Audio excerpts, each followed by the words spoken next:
Hello, friends, compatriots, YouTubers, bootleggers, shills, desolate serfs, peasants, vassals, public, workers, Euro trash. I'm Useful Idiot, and today I would like to do part 2 of Eurozone Circlejerk. Now, I did part 1 quite a few months ago, and I still stand by everything I said in that video. So if you need a catch-up or a refresher, I refer you back to that one. The basic bottom line of that video is we have broke governments propping up broke banks, while broke banks prop up broke governments. That is the bottom line in the Eurozone. And at the time, essentially I was saying that Greece was the template for what would unfold in the rest of Europe. And of course, we're seeing that now as Spain goes down the exact same road as Greece. And so let's pick up where we left off. And so now we have the European Central Bank is leveraged 36 to 1. And their balance sheet went up 1 trillion euros just in the last 9 months. So the European Central Bank is getting loaded up to its maximum and is in a very precarious position, while Europe is not going to be saved. And they're being loaded up with more debt before they go down, and Greece is a classic example. So let's do a little catch up. So where's Greece at now after 3 years of collapse and austerity and bailouts, one after another? So their economy has been shrinking for 5 years in a row, and their GDP contracted 7% just last year alone. Their unemployment rate went from 12% to 21% in the last year and a half. Youth unemployment is 50%.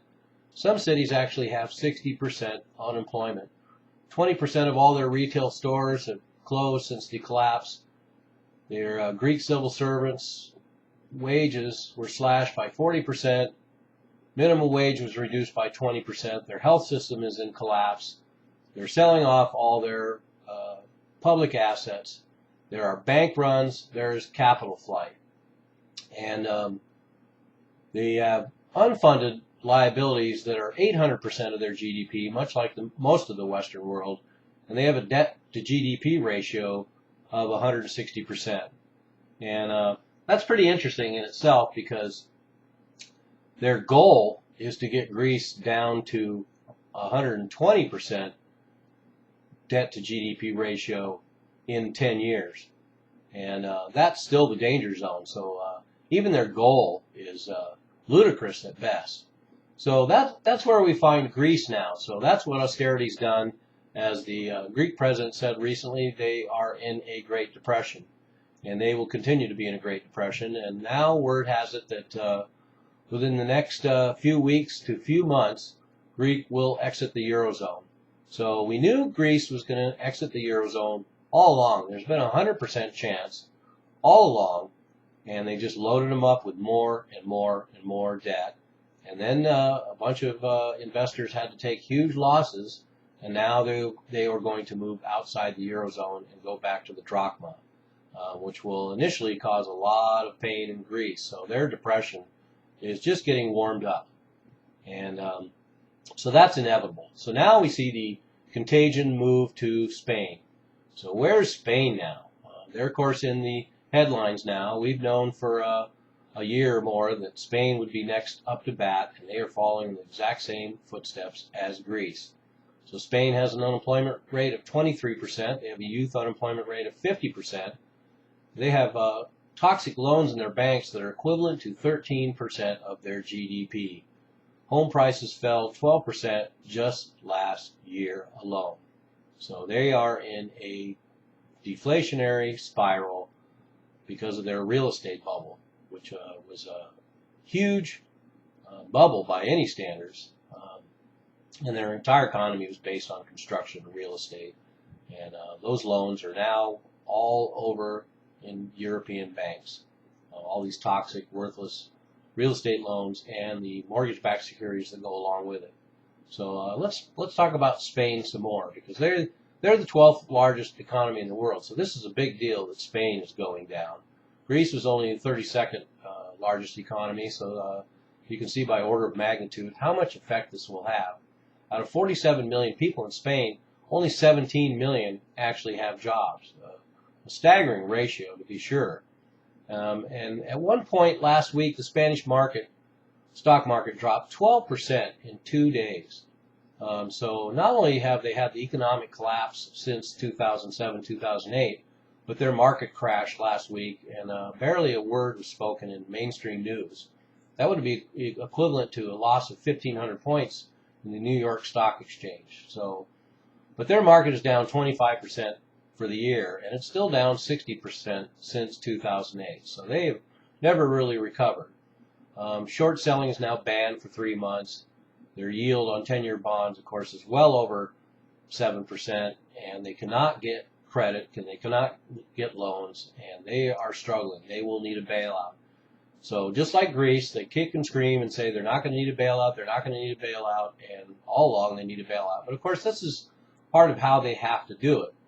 They have to string you along and act as if there's some confidence, regardless of what they know, and then they will surprise you when it's the right time. They have to keep some order in this collapse, and that is how they do it.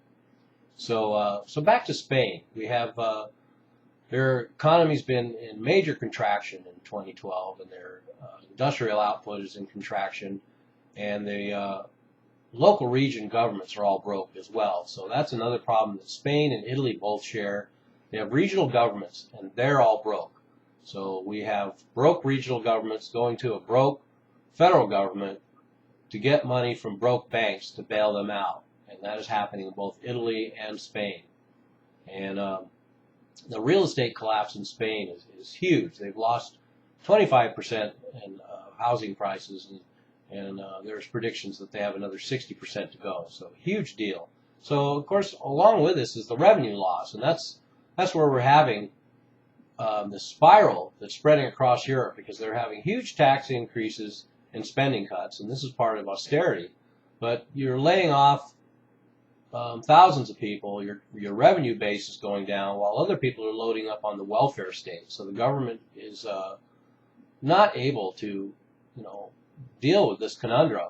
More people wanting government money while they have to make cuts and lay off people. And so anyway, that's striking all across Europe, and we're going to see all the same stuff in America. And that's why it's important for Americans to pay attention to what's going on in Europe, because eventually this will get here, and we'll see more of these very same symptoms that we're seeing in country after country. And remember, all these countries were ostensibly just as strong and had such a great facade for all these years, and now we're finding out the truth. And that's what's going to happen in more nations, one after another. So then we have Portugal, which has unemployment of 15%, youth unemployment of 35%, a projected contraction this year of near 6%. So we're seeing huge contractions in all the European economies. And Portuguese banks alone borrowed 56 billion euros from the European Central Bank just last month. So all along, as this collapse continues, we're seeing more and more European Central Bank money and bailouts happening continually, just like in the United States. So a lot of people think that these bailouts just happen and then it's over. But I want to reassure you that all over the globe, these central banks are continuing money pumping constantly, just through different configurations. And that's important to remember. So, and then we have Italy, which has a youth unemployment rate of 31%. Their national debt is 3 times the size of Greece, Ireland, Portugal put together. And they have a debt to GDP of 120%. So they're up to bat. So keep an eye on Italy, because we're going to see these same patterns that unfolded in Greece that are now unfolding in Spain, and it will also come to Italy. So that's where we find ourselves now. And recent stories show that the deterioration is continuing. Of course, we've had 20 or so emergency meetings, one after another, over these last several years, as the European leaders promise to do something and then end up doing nothing. But it seems to work every time, because the market shoots up hundreds of points every time they promise they're going to do something. And then it hardly goes down when they don't do anything. But then the next leg in Eurozone collapse happens, and then they got to get back to work. But I assure you, this is going to keep unfolding, and nothing they do will change it. There just isn't enough money, and everybody's broke. So recently, of course, we had Germany and Netherlands downgraded, as well as the European Financial Stability Facility. So the very mechanism that's supposed to bail out European banks is also the one that is being downgraded as well. Of course, it's not up to the job. We knew that.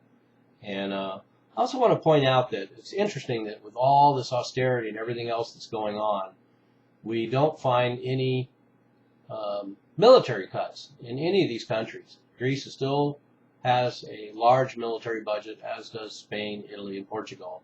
And I know there's certain requirements for them to be in NATO to keep a certain level of military capability, but it's still pretty staggering and astounding and sad that we have all these countries suffering all these descent into depression, and they can't stop spending on the military. So let's get to the real heart of the matter here, and that is Germany. So here's Germany, the country that's being counted on to take care of all the Eurozone bailouts and everything else that's going on and pony up more money and run the show. Well, they're not in too great a shape themselves. Germany has a 27% share of the European Central Bank. So German money goes to the European Central Bank, and then bailouts go out that way too. So they're responsible for everything. And the European Central Bank has added €1 trillion to their balance sheet just in the last 9 months. So part of this is Germany's liability as well, besides what German banks are shelling out. And let's not forget that all the European banks, including the German banks, have lots of exposure to Greek sovereign debt, Italian sovereign debt, Spanish sovereign debt, mortgage-backed securities, real estate. There's a lot of bad, toxic waste out there in their banks, and they're not ponying up at this point. So, and then Germany also has 6% voting rights in the IMF, so they have a lot of responsibilities financially. And in fact, let's get to their total exposure from all the bailouts that they've done, which doesn't include bailouts of their own banks and their own economy. Their total exposure is $831 billion so far. That's 27% of German GDP. So they have a lot on the line, and their banks are leveraged 32 to 1, and the European Central Bank is leveraged 36 to 1. So that's pretty precarious as well. Let's remember that Lehman Brothers was only leveraged 30 to 1, so they're leveraged more than that. And 800 banks have borrowed 530 billion euros. Let's remember that long-term program set up by the European Central Bank supposedly shelled out $530 billion to 800 banks. So here's all these banks, once again, they just got bailouts, and they're lining up to get more bailouts. And while they do it, they're still buying sovereign bonds from broke governments. So there's that vicious cycle of broke governments propping up broke banks, propping up broke governments. And then the biggest surprise might be the fact that there is speculation that there is a time bomb in German banks, that they have over €1 trillion in undeclared losses with mortgage-backed securities, homegrown bad loans, real estate, and sovereign debt, and all their exposure to all of these programs and all this toxic waste. And I can't discount that. And I also don't want to discount the fact that Germans would be very stoic in presenting their robust economy and their pristine banking system. But the fact is their banks are in the same condition that everyone else is in, and it just hasn't come out yet. And also now we find the powerful German economy also slowing down as part of the global recession. So nobody's coming out of this. Nobody's going to grow their way out of it. Nobody's going to inflate their way out of it. Nobody's going to print their way out of it.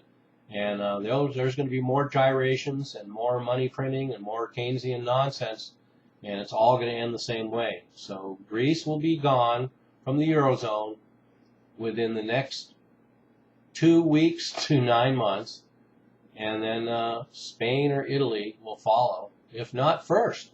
Who knows? The way things are going in the Eurozone, I don't want to put any dates on anything with any expectancy of accuracy, because this is a situation that's completely out of control.